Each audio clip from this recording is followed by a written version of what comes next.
तो general requirement of electrical installation last class हम लोग देख रहे थे। तो उसमें हम लोग देख चुके थे लेआउट वायरिंग क्या होता है, कंडक्टर क्या होता है, डिफरेंट रेटिंग क्या हम लोगों को लेना है, फैन सॉकेट आउटलेट के लिए, जॉइंट बॉक्स और लूपिंग के बारे हम लोग देख चुके थे।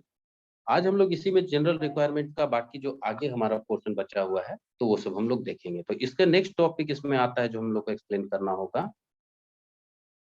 वो होगा डिस्ट्रीब्यूशन ऑफ मेन सप्लाई। होता क्या है कि जब इलेक्ट्रिसिटी बोर्ड से हमारा इलेक्ट्रिसिटी पोल से जो हम दो वायर लेते हैं, अगर डोमेस्टिक है तो फेज और न्यूट्रल, तो वो हमारे घर तक आता है। तो इलेक्ट्रिसिटी इंडियन इलेक्ट्रिसिटी का रूल है कि जो पोल है वहां पे भी हमको एक फ्यूज लगाना है, और क्या करना है, जो भी फ्यूज लगेगा वो हमेशा लाइव कंडक्टर पे लगेगा। फ्यूज हमेशा कहाँ लगेगा, तो लाइव में, न्यूट्रल लाइव कंडक्टर में लगेगा, न्यूट्रल में कोई भी फ्यूज नहीं लगेगा। क्यों नहीं लगेगा, हम आगे बता रहे हैं इसको, ठीक है। और ये दूसरा है कि न्यूट्रल वायर को कहीं पे भी हमको ब्रेक नहीं करना है, किसी भी इंस्टॉलेशन में न्यूट्रल वायर को ब्रेक नहीं करना है। इसमें जितना तरीके का मेन स्विच लगेगा सभी तुम्हारा इनक्लोज्ड होगा, कोई भी खुला हुआ मेन स्विच नहीं होगा, इंसुलेटेड होगा, फिक्स्ड होगा। ये सब चीज हम लोगों को, जो भी मेन जो सप्लाई वायर आ रहा है उसको हम लोग को इस तरीके का कनेक्शन रखना है कि किसी तरीके का वायर वहां पे बाहर नहीं होना चाहिए। कोई भी स्विच अगर मेन में है तो वो तुम्हारा इनक्लोज्ड होना चाहिए, इंसुलेटेड होना चाहिए, ठीक है। दो तीन चीज कंडीशन हम लोगों को कभी भी इंस्टॉलेशन करते हैं तो ध्यान में रखना चाहिए। सबसे पहला होता है हमारा सेफ्टी। सेफ्टी के बिना हम लोग कोई भी इंस्टॉलेशन नहीं करेंगे। तो होता क्या है कि जब हम लोग कोई भी तुम्हारा स्विच लगा रहे ओपन, मतलब खुला हुआ कोई भी स्विच है, उसको हम लोग को हमेशा ड्राई प्लेस पे ही लगाना चाहिए। ड्राई मतलब मान लो ऐसा सिचुएशन आ गया है कि हमको स्विच को कवर नहीं कर सकते हैं, उसको खुला ही रखना है, तो हम लोग क्या करेंगे, वो ड्राई रूम में ही रखेंगे। ऐसे रूम में रखेंगे जहाँ पे वेंटिलेशन का प्रोसेस हो, वेंटिलेटेड हो पूरा रूम, ठीक है। वहां पे कोई भी चीज स्टोरेज वहां पे नहीं हो, जिस तरह जैसा कि बैटरी का स्टोरेज ना हो वहां पे, बैटरी का हो या केमिकल का स्टोरेज ना हो, ऐसी जगह पे हम लोग कोई भी ओपन स्विच नहीं लगाएंगे, ठीक है।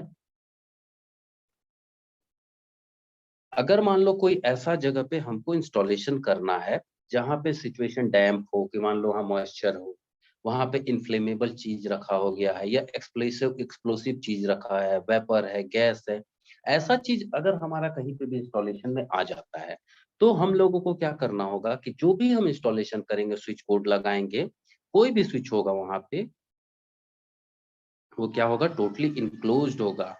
वो स्विच एकदम बंद होगा, कहीं से भी उसमें कोई चीज खुला नहीं होना चाहिए। क्यों, क्योंकि अगर इस तरीके का चीज होगा, एक छोटा सा भी स्पार्क हमारा वो डैमेज कर सकता है, ठीक है। वहां पे आग लग सकता है, कुछ भी वहां पे हार्म, लाइफ का भी हार्म हो सकता है, और हमारा जो इक्विपमेंट है उसका भी हार्म हो सकता है।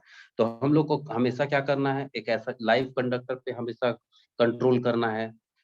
दूसरा क्या है, ड्राई सिचुएशन पे और ऐसा जगह पे हमको ओपन स्विच लगाना है जहाँ वेंटिलेशन हो, ड्राई सिचुएशन हो, कहीं वहां पे तुम्हारा बैटरी स्टोरेज ना हो, कोई केमिकल नहीं हो, कोई इनफ्लेमेबल, कोई भी फ्लेमेबल चीज वहां पे ना हो, ठीक है। अगर मान लो ऐसा जगह पे हमको करना पड़ जाता है कि जहाँ पे भाई नहीं, यहाँ पे हमको करना है और यहाँ पे क्या है, एक्सप्लोसिव डस्ट है, एक्सप्लोसिव डस्ट है, फिर यहाँ पे मान लो तुम्हारा वेपर है और गैस है, यहाँ पे मान लो अगर तुम्हारा कोई भी एक्सप्लोसिव चीज है, तो उस जगह पे हम लोगों को करना है तो एकदम हम उसको फ्लेम प्रूफ बना के रखेंगे।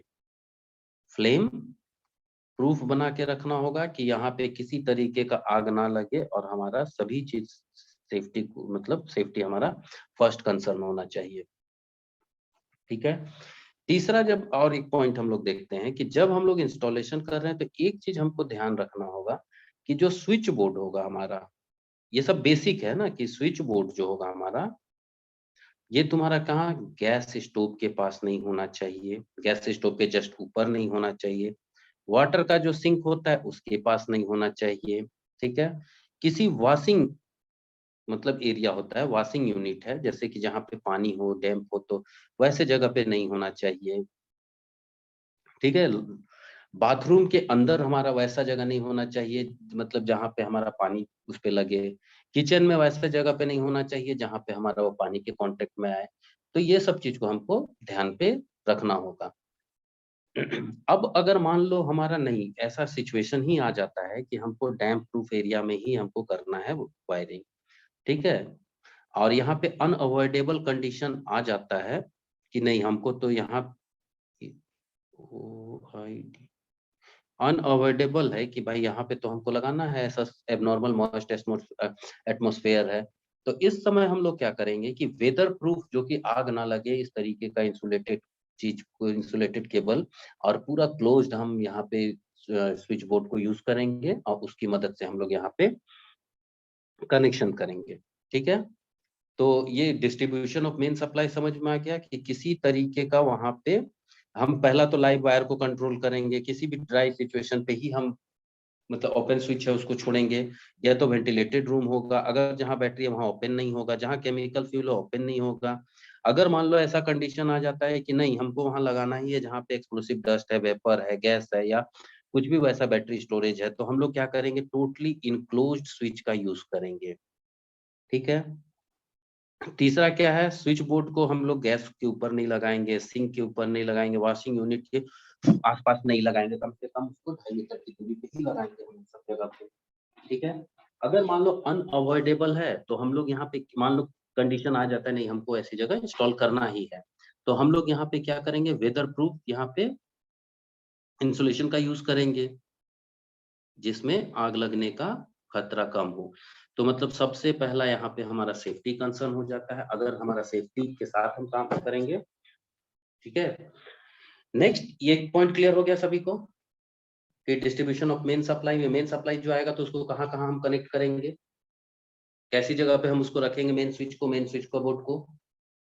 मेन सप्लाई क्या हो रहा है, जो हमारे इलेक्ट्रिसिटी बोर्ड से हमारे एनर्जी मीटर तक आ रहा है, ठीक है।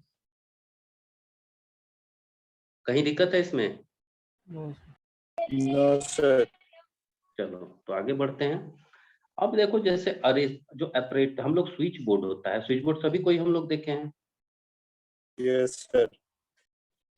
तो कहीं स्विच बोर्ड में देखे हो कि एकदम कॉर्नर पे स्विच लगा हुआ होता है, जैसे ये मेरा स्विच बोर्ड है तो एकदम हम नो यहाँ सर। पे सटा के स्विच लगाते हैं, नहीं लगाते हैं, नो सर। ठीक है। तो यहाँ पे क्या होता है कि इक्विपमेंट, जो भी हमारा इक्विपमेंट हम इंस्टॉल करेंगे स्विच बोर्ड में, तो उसको जो लाइव कंडक्टर है, कंडक्टर के कांटेक्ट में कुछ भी नहीं आना चाहिए, अगर कोई पर्सन वहां पे लाइव कंडक्टर किसी भी पार्ट से टच नहीं होना चाहिए या बॉडी से नहीं आना चाहिए, कि मान लो अगर हम स्विच ऑन करने जा रहे हैं तो हो सके हमको शॉक लगे, ठीक है।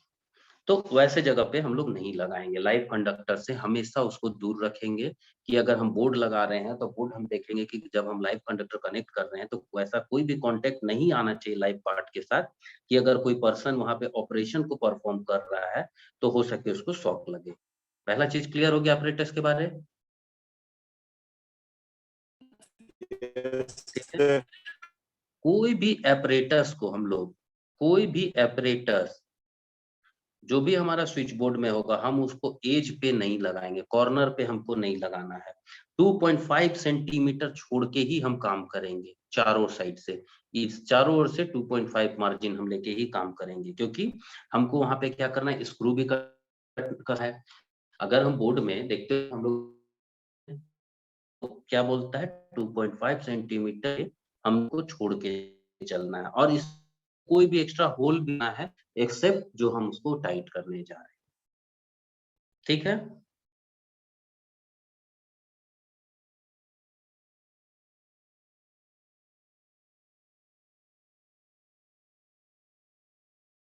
इसके बाद जो भी हम कनेक्शन करेंगे, जो भी कनेक्शन करने का मतलब है कि अगर हमें यहाँ स्विच में जितना भी ऑपरेटर्स लगा रहे हैं तो उसका अरेंजमेंट कैसा होना चाहिए, इजिली एक्सेसिबल होना चाहिए, इजिली एक्सेसिबल होना चाहिए। जब हम उसमें काम कर यस रहे हैं, कनेक्शन कर रहे हैं, तो कनेक्शन हमेशा इजिली एक्सेसिबल होना चाहिए, कहीं पे भी उस पे ऐसा नहीं हो कि बहुत कॉम्प्लिकेटेड हम वहां पे वायर को इधर उधर घुमा के टेढ़ा में फंसा के एक दूसरे से कर दिए, तो नहीं। एकदम ऐसा करना चाहिए कि जब हम उस पे काम करने जाए तो इजिली एक्सेसिबल हो। एक्सेसिबल कहने का हम अगर मान लो पेज है तो डिफरेंट कलर कोड वायर का यूज करेंगे, तो उससे भी हमारा क्या हो सकता है कि डिफरेंट हम कलर कोड करेंगे तो हमको वो सर्किट पहचानने में आसान होगा, और हमारा कोई भी सर्किट है तो उसको हम आसानी से पकड़ सकते हैं कि किस सर्किट का पार्ट है।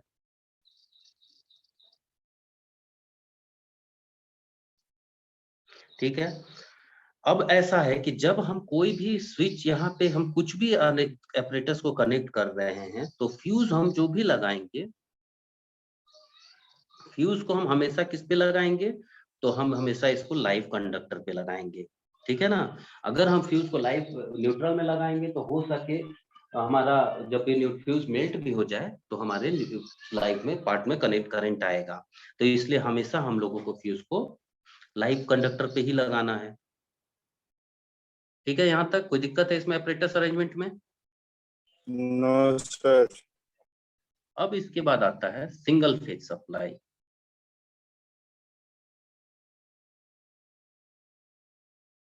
सप्लाई जनरली दो ही तरीके का लिया जाता है घर में, दो ही तरीके का ही लिया जाता है। एक होता है सिंगल फेज, एक होता है 3 फेज होता है।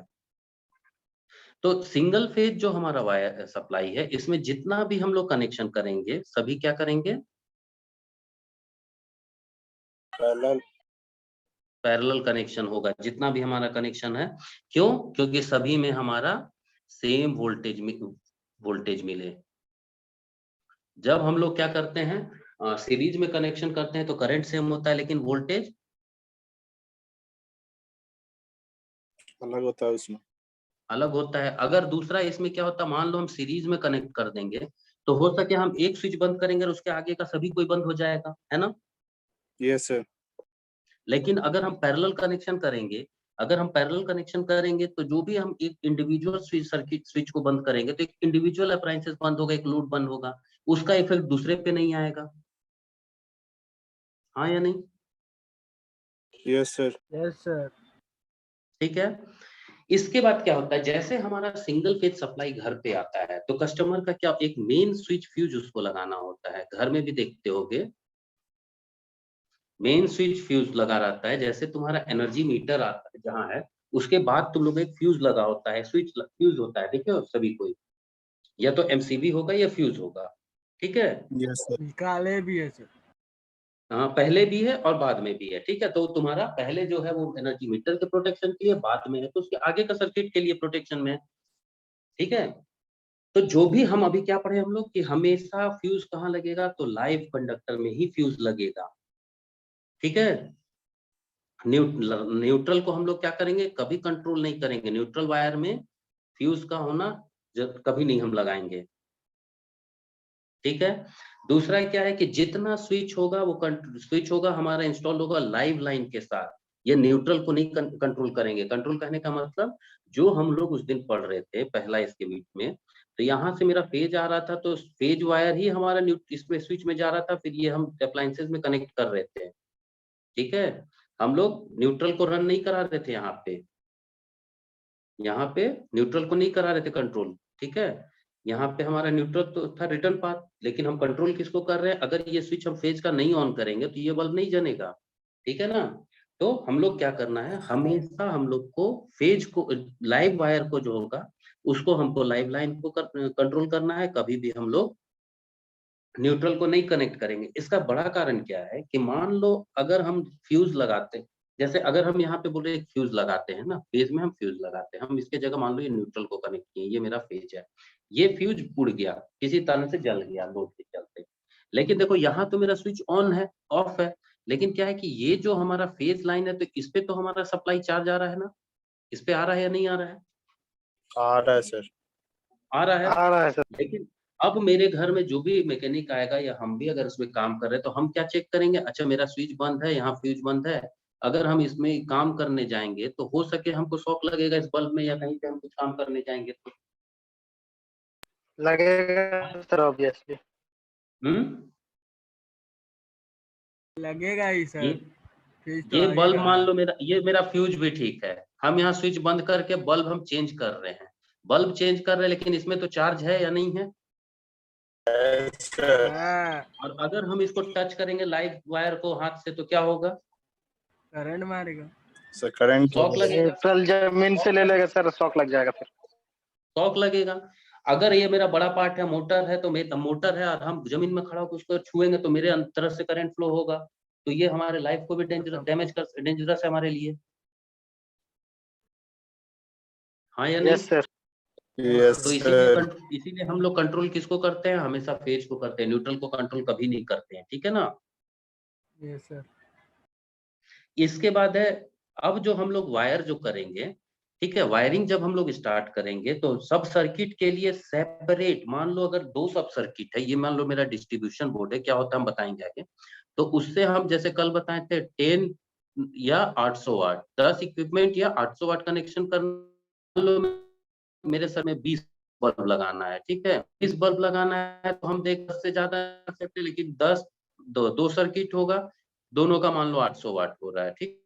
तो हम एक फेज एक न्यूट्रल, एक फेज एक न्यूट्रल, इससे एक सर्किट बनाएंगे, इससे एक सर्किट बनाएंगे। कहने का मतलब है कि पहला सर्किट का न्यूट्रल को हम ये नहीं करेंगे कि इसका न्यूट्रल से इससे भी रन करा दें, नहीं, हम लोग क्या करेंगे कि हर सब सर्किट का सेपरेट हम फेज और न्यूट्रल चलाएंगे, ठीक है, मतलब कि हर सब सर्किट का अपना न्यूट्रल और फेज वायर होगा। क्लियर है ये वाला पॉइंट? Yes, sir. इसमें कहीं कोई दिक्कत है कि हर सर्किट का अपना फेज और अपना न्यूट्रल होगा। तो सिंगल फेज को कनेक्शन करने के लिए इतना हम लोगों को रूल थोड़ा सा याद रखना होगा, है ना? आ जाइए, अब यहाँ पे हम लोग 3 फेज देखते हैं, फिर और थोड़ा थोड़ा बेसिक रूल जो है बीच में हम लोग बताते हैं। 3 फेज सप्लाई जनरली 2 तरीके से दिया जाता है, एक बोलते हैं 3 फेज 4 वायर सिस्टम, या तो मान लो 11 केवी, सॉरी 11 केवी या 33 केवी, जो भी लाइन हमारे पास नियरेस्ट होगा डायरेक्ट इससे सप्लाई देंगे, और छोटा कस्टमर है तो हम इससे सप्लाई देंगे, ये डिपेंड करता है लोड पे, ठीक है। कस्टमर बहुत बड़ा इंडस्ट्री है तो हम उसको इससे सप्लाई देंगे, अगर थोड़ा लोड है तो हम लोग 3 फेज 4 वायर सिस्टम से हम लोग सप्लाई दे सकते हैं, ठीक है ना। अब एक्चुअली यहाँ पे जो भी मल्टी स्टोरीज है, मल्टी स्टोरीड होता है वो 3 फेज सप्लाई होता है।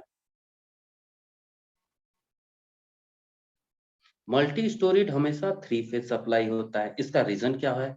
तो इसका रीजन क्या है कि जितना भी तुम्हारा 1.5 HP के ऊपर का मोटर आता है जनरली वो 3 फेज में वाउंड किया जाता है, ठीक है। इसमें 415 वोल्ट देखोगे, 50 हर्ट्ज देखोगे जब उसका, या 3 फेज देखोगे। करने का क्या रीजन है कि ये जो 3 फेज मोटर है 1.5 HP के ऊपर का जो हम वाइंडिंग करेंगे, ये सिंगल फेज के कंपैरिजन में चीपर होता है, चीपर होगा, इसका इफिशियंसी भी हमको ज्यादा मिलता है 3 फेज में, ठीक है। तो कोई भी मोटर यूज करना है तो हम लोग क्या चाहते हैं, हमको सस्ता भी मिले और इफिशियंसी भी मिले, ये 3 फेज में पावर भी हमारा बेटर पावर मिलता है। तो अगर ये सब फैसिलिटी मिल रहा है तो हम लोग सिंगल फेज में जाना चाहेंगे या 3 फेज में लेना चाहेंगे? 3 फेज में। 3 फेज में। ठीक है, 3 फेज में हम जब काम करेंगे तो अब क्या होता है कि जब 3 फेज हम सप्लाई कर रहे हैं तो दूसरा इसमें हम लोग को देखना होता है कि जैसे अगर हम लोड का डिस्ट्रीब्यूशन कर रहे हैं, है ना, ठीक है, मल्टी स्टोरेज बिल्डिंग है तो डिस्ट्रीब्यूशन का हम लोग 3 फेज करेंगे तो कोशिश करते हैं कि सभी में हम लोग इक्वल लोड दें, ठीक है, बैलेंस्ड लोड दें, बैलेंस लोड दें 3 फेज में। जनरली मान लो अगर घर के पास किया जाता है R Y B neutral 4 wire run कर रहा है, ठीक है ना, मान लो किसी लोकेलिटी में, तो पहला को इससे दिया जाता है और एक न्यूट्रल होगा, दूसरा को एक फेज एक न्यूट्रल होगा, तीसरा को ये और फिर न्यूट्रल दिया जाता है, फिर इसी चीज को रिपीट किया जाता है, ठीक है, सप्लाई देने के लिए सर्विस कनेक्शन। इससे क्या होता है कि जो हमारा लोड है वो बैलेंस रहता है, किसी भी फेज में ओवरलोड नहीं पड़ता है। अगर कोई भी फेज में ओवरलोड पड़ेगा तो उसके साथ कनेक्टेड अदर इक्विपमेंट में भी उसका इफेक्ट आएगा। तो इसीलिए जब भी हम 3 फेज का डिस्ट्रीब्यूशन करते हैं हम लोग, तो हम लोग क्या करते हैं, उसको एकदम बैलेंस्ड लोड में कोशिश किया जाता है कि एकदम बैलेंस रखा जाए। अब इसके बाद जो है हमारा सब डिस्ट्रीब्यूशन बोर्ड है। पहला तो हम लोग पढ़ रहे हैं डिस्ट्रीब्यूशन बोर्ड। डिस्ट्रीब्यूशन होता क्या है कि जो हमारा मेन सप्लाई आता है, ये मान लो हम घर के लिए बता रहे हैं, एक फेज न्यूट्रल आ रहा है, ये क्या होता है, यहाँ पे तुम्हारा एनर्जी मीटर लगेगा, एनर्जी मीटर के बाद यहाँ पे एक मेन डिस्ट्रीब्यूशन बॉक्स लगेगा, डीबी कहते हैं जिसको। इसमें क्या होगा, कॉपर स्ट्रिप होगा, मान लो एक फेज आके यहाँ कनेक्ट हो जाएगा और एक न्यूट्रल आके इसमें कनेक्ट होगा, यहाँ से डिफरेंट सर्किट हम लोग निकालते हैं। अब क्या होता है कि मान लो मल्टी स्टोरीड बिल्डिंग है और डिस्ट्रीब्यूशन बॉक्स ही ऐसा होता है, जो बॉक्स इसी बॉक्स में डिफरेंट, जैसे घर में देखते हो एमसीबी लगा रहता है, मान लो 10 एमसीबी है, तो यहाँ से फेज न्यूट्रल, यहाँ से फेज न्यूट्रल निकलेगा सभी से। तो अब क्या है, मान लो मेरे ग्राउंड फ्लोर में हम सीढ़ी के पास किए हैं इस चीज को, डिस्ट्रीब्यूशन बॉक्स को एक इंस्टॉल किए हैं ग्राउंड में, ठीक है, ग्राउंड फ्लोर में किए हैं। अब अगर मेरा घर 3 मंजिला बिल्डिंग है, ठीक है, 3 फ्लोर है मेरे घर में, ठीक है, 3 फ्लोर अगर मेरे घर में है, तो हम लोग क्या करेंगे कि मल्टी स्टोरीज है, तो अब हम ग्राउंड फ्लोर से ही फेज न्यूट्रल अगर हर फ्लोर में ले जाएंगे तो वायर का कंजम्पशन बढ़ जाएगा। तो क्या किया जाता है कि यहाँ सब डिस्ट्रीब्यूशन बोर्ड बनाया जाता है, सब डिस्ट्रीब्यूशन बोर्ड। मतलब कहने का क्या है कि इससे एक फेज और न्यूट्रल लेंगे, इस जो फर्स्ट फ्लोर में मेरा जितना भी ये है सब सर्किट है उसके हिसाब से एक फेज न्यूट्रल यहाँ आएगा, यहाँ पे एक डिस्ट्रीब्यूशन बोर्ड बॉक्स बनेगा, इसमें डिफरेंट सर्किट होंगे, फेज न्यूट्रल आके कनेक्ट हो जाएगा, ये फर्स्ट फ्लोर का हो जाएगा। इसी तरीके से सेकंड के लिए कनेक्ट करेंगे, तो ये मेरा जो मेन जहाँ पे सर्विस कनेक्शन आके कनेक्ट हो रहा है, तो इसको मेन बोलते हैं और इसको हम बोलते हैं सब डिस्ट्रीब्यूशन बोर्ड। अब तुम नाम देना चाहते हो तो फर्स्ट फ्लोर का नाम दे दो सब डिस्ट्रीब्यूशन बोर्ड 1, सब डिस्ट्रीब्यूशन 2, फिर 3 जैसा होगा, ठीक है। तो सब डिस्ट्रीब्यूशन बोर्ड यहाँ होगा। अब जो हमारे घर के अंदर जो सर्किट निकलता है वो डिस्ट्रीब्यूशन बोर्ड से निकलेगा या सब डिस्ट्रीब्यूशन बोर्ड से, ये डिस्ट्रीब्यूशन बोर्ड से सर्किट निकलेगा या घर का वायरिंग है फिर सब डिस्ट्रीब्यूशन बोर्ड से जितना सर्किट है वो हमारा निकलेगा। इसको हम आगे बताएंगे कैसे किया जाता है। यहाँ तक कोई दिक्कत है? मेन और सब डिस्ट्रीब्यूशन बोर्ड में अंतर समझ में आ गया? Yes sir. ठीक। अब एक चीज देखो, कनेक्शन जब हम लोग करते हैं तो बहुत बड़ा चीज है, इसको हम लोग को थोड़ा ध्यान दिया जाता है, डाइवर्सिटी बोलते हैं, ठीक है। डाइवर्सिटी कहने का मतलब हम एक फिगर बना रहे हैं ना, उसको थोड़ा सा कोशिश करना समझने का। ये जो हम सिंबल बनाए ये फ्यूज है,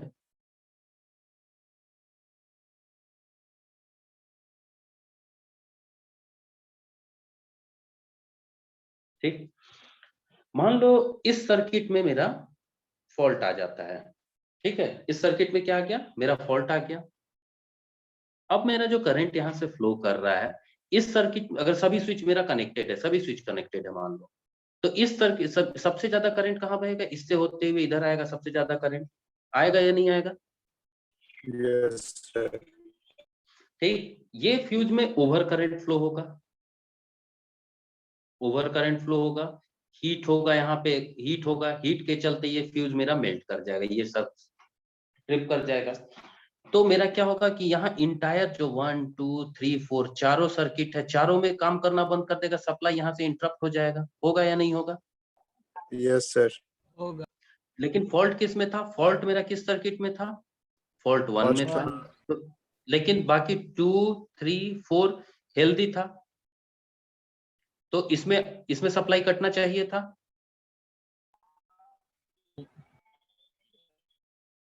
2 3 4 में सप्लाई कटना चाहिए था, नहीं कटना चाहिए था। अब देखो जो कनेक्शन करना है मेन इस तरीके का होता है, जो यहाँ मेरा स्विच आएगा, यहाँ एक हम फ्यूज लगाएंगे, यहाँ एक स्विच हो गया, फिर यहाँ एक फ्यूज डाल दो, फिर लोड हो गया। इसका क्या फायदा होगा ये बताओ? डैमेज सर होगा ये वहीं से खराब होगा उसका तो बाकी सब नहीं। अगर कोई एक खराब हो जाता है सर तो बाकी सब काम करेगा। होगा क्या कि ऑब्वियसली हम लोग जान रहे हैं कि इसमें से जो करंट फ्लो होना है, मान लो 1 2 3 4 चारों सर्किट का करंट के लगभग हम फ्यूज यहाँ पे डालेंगे, मतलब इसका रेटिंग से ऑब्वियसली ये रेटिंग बड़ा होगा। अब इस फ्यूज इस सर्किट में जब मान लो मेरा फॉल्ट आता है तो यहाँ हेवी करंट होगा, तो ये फ्यूज मेरा मेल्ट करेगा या ये ट्रिप करेगा, लेकिन बाकी मेरा सर्किट सर्विस में रिज्यूम रहेगा, सर्विस रिज्यूम रहेगा ना। Yes sir. तो ये हमारा तरीका सही रहेगा या नहीं रहेगा? Yes sir. सही रहेगा। अब अगर हमारा डिस्ट्रीब्यूशन बॉक्स की बात करते हैं, ये मेरा, हम एक सिंगल लाइन डायग्राम बना रहे, ये मेरा मान लो वायर आता है कहाँ से, पोल से एनर्जी मीटर तक गया, ठीक है। एनर्जी मीटर के बाद हम ये फ्यूज बना दिए, ये जो लाइन दे रहे हैं ये मेरा डिस्ट्रीब्यूशन बॉक्स को दिखा रहा है। फिर डिस्ट्रीब्यूशन बॉक्स से निकला स्विच, यहाँ एक फ्यूज लगा के, यहाँ जो फर्स्ट फ्लोर का SDB लिखते हैं, एस डिस्ट्रीब्यूशन बॉक्स है, यहाँ से फिर स्विच लगा, एक फ्यूज लगा, तो हर जगह देख रहे हो हम लोग क्या से देते जा रहे हैं, फ्यूज देते जा रहे हैं। तो इससे क्या होगा कि हमारा अगर मेल्ट भी करता है, कोई सर्किट इंटरप्ट भी होता है, तो इंडिविजुअल सर्किट होगा, ना कि पूरा सप्लाई हमारा बंद होगा। तो ये फिगर समझ में आ गया सभी को, या दिक्कत है इसमें? समझिए सर। ठीक है, तो ये हमारा डाइवर्सिटी कहलाता है। ठीक है, अब जो हमारा जनरल रिक्वायरमेंट था इलेक्ट्रिकल इंस्टॉलेशन का, तो उसमें बस इतना ही चीज हम लोगों को थोड़ा ध्यान में रखते हुए काम करना था। इसमें कहीं भी अब दिक्कत तो हमको नहीं लगता है कि होना चाहिए।